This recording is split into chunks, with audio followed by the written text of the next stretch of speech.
Сәлем достар, бүгін біз аяқты санды арықтататын жаттығу жасаймыз. Ең бірінші бізге бұл жаттығуды жасамас үшін кілемше немесе көрпеше қажет. Екінші, тамақтанып бола сала жаттығу жасауға болмайды. Жаттығуды тек тамақтанып болғаннан кейін 1,5-2 сағаттан кейін жасау қажет. Жақсы нәтижеге жету үшін бұл жаттығуларды күнделікті үзбей жасап отыру керек. Ал ендеше сіз дайын болсаңыз біз бастаймыз. Әдеттегідей жаттығуларды бастамас бұрын денемізді қыздырып аламыз. Ол үшін түзу бір орында тұрып жүгіреміз. Жаттығу 30 секунд жалғасады, уақыт кетті.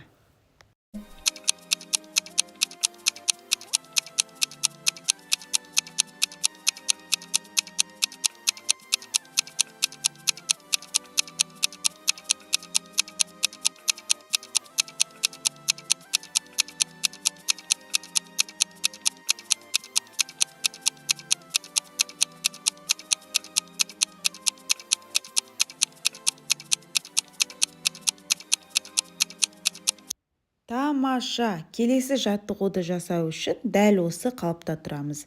Аяғымызды ашып, екі қолды көтеріп, жоғары қарай шапалақтаймыз. Бұл жаттығу қан айналымын жақсартады. Дайын болсаңыз бастаймыз. 30 секунд.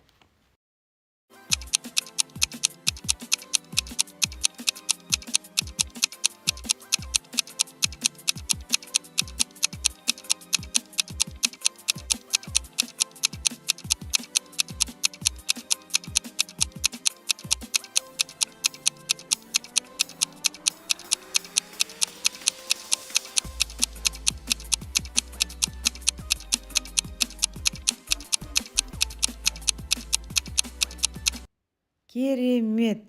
Келесі жаттығу дәл осы жаттығудың күрделенген түрі. Видеода көрсетілгендегідей, екі аяғымызды кең ашып, 8 көзге отырамыз.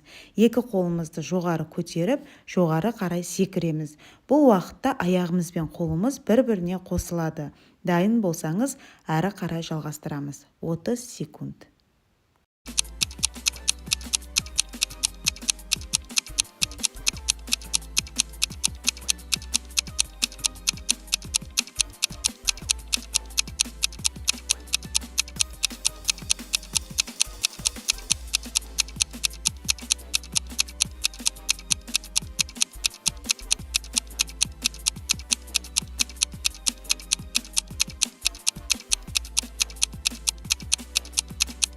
Өте жақсы. Келесі жаттығуды жасау үшін бір қапталмен жатыңыз. Жоғарғы аяқты алға шығарыңыз, ал төменгі аяқты жоғары көтеріңіз. Экранға назар аударыңыз. Бұл жаттығуды да 30 секунд жасауымыз керек. Уақыт кетті.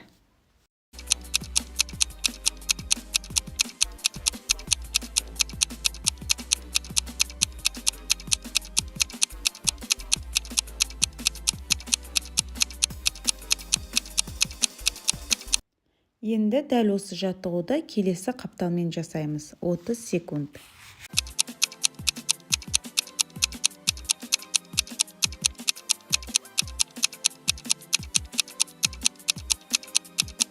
Өте жақсы. Келесі жаттығуды жасау үшін тік тұрып, екі қолымызды біріктіріп, аяғымызды кең ашып, 8 көзге отырып тұрамыз. Экранға назар аударыңыз. Бұл жаттығу жамбас бұлшық еттерін нығайтып, жақсы формаға келтіреді. 30 секунд. Уақыт кетті.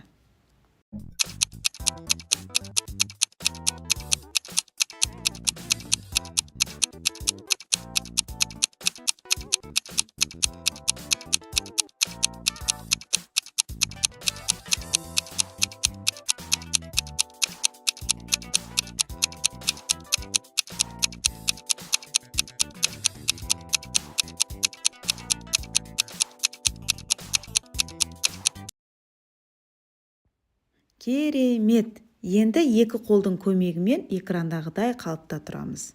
Башпайлардың көмегімен барынша тік қалыпты тұрып, екі аяқты кезек-кезек көтереміз.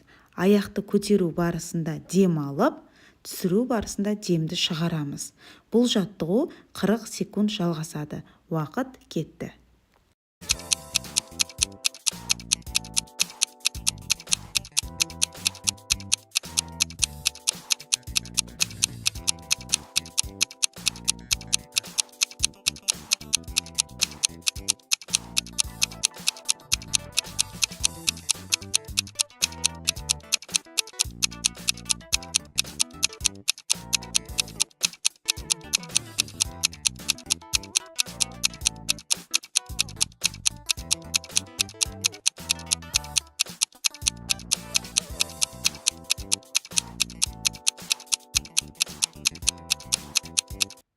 Жарайсыз. Енді екі аяғыңызды кең ашып, денеңіздің көмегімен екі аяққа кезек-кезек отыру қажет. Ең бастысы демді мұрынмен алып, ауызбен шығару керек. 40 секунд.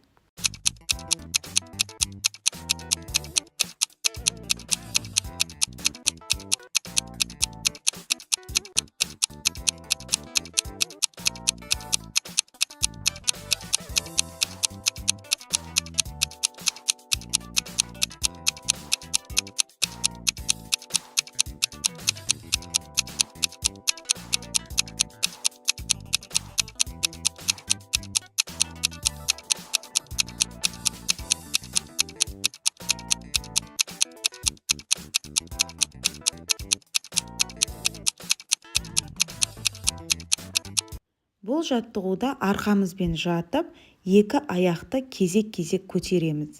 Экранға назар аударыңыз. Бұл жаттығуда да демді дұрыс алу, мұрынмен алып, ауызбен шығару қажет. 40 секунд уақыт кетті.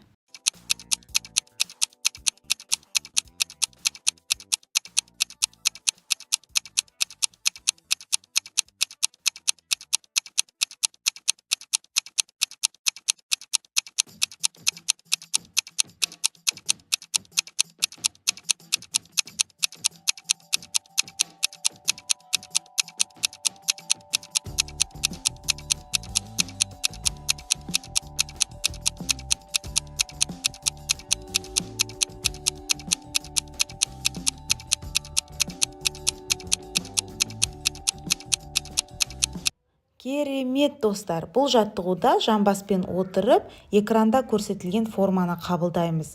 Екі аяқты тура созып, жоғары көтеріп, аяғымызды түсіру барысында екі жаққа созамыз. Бұл жаттығу сандағы майлардан арылуға көмек береді. 40 секунд жасаймыз.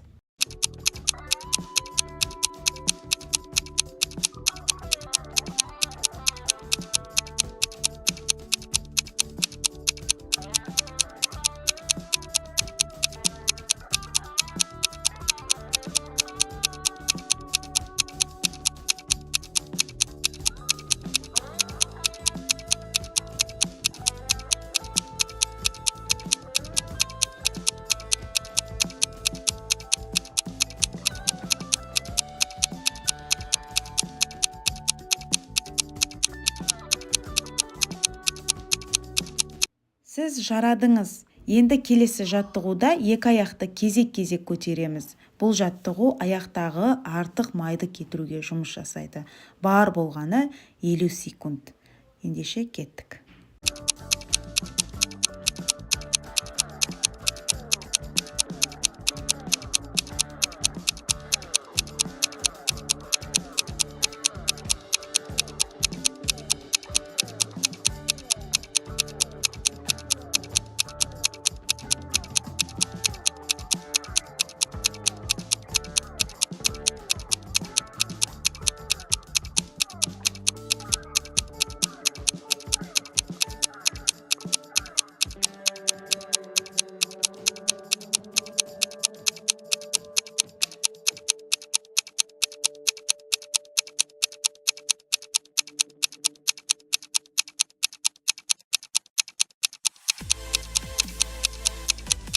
Тамаша. Енді арқамен жатамыз.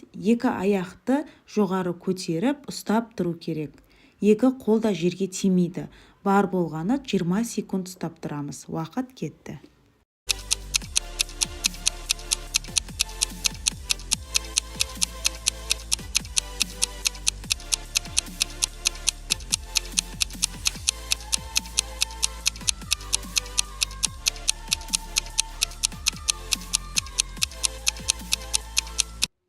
Соңғы жаттығуымыз 4 аяқтап тұрамыз да, екі аяқпен қолды қарама-қарсы көтеріп отырамыз.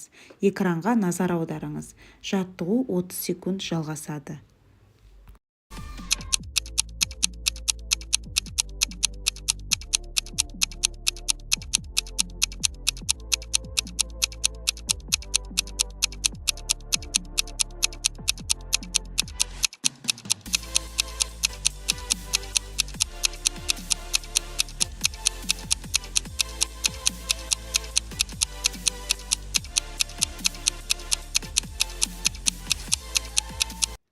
Өте жақсы достар, енді осы жаттығуларды қорытындылау үшін кобра жасаймыз. Кілемшеге ішпен жатып, басты көтереміз. Дәлірек айтқандағыда кобра тәріздес болып тұрамыз. Бұл жаттығу іштің бұлшық еттерін қатайтады. 30 секунд.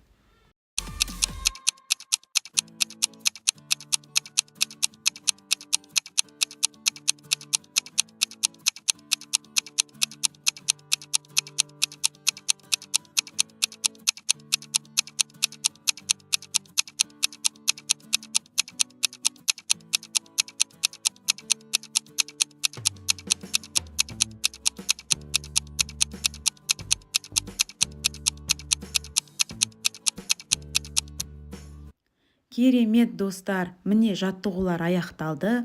Алайда керемет нәтижеге жету үшін күнделікті жасап тұру қажет. Менімен болғандарыңызға рахмет. Міндетті түрде каналыма тіркеліп, лайк басып, комментарий жазуды ұмытпаңыз. Аман болыңыздар, сау болыңыздар.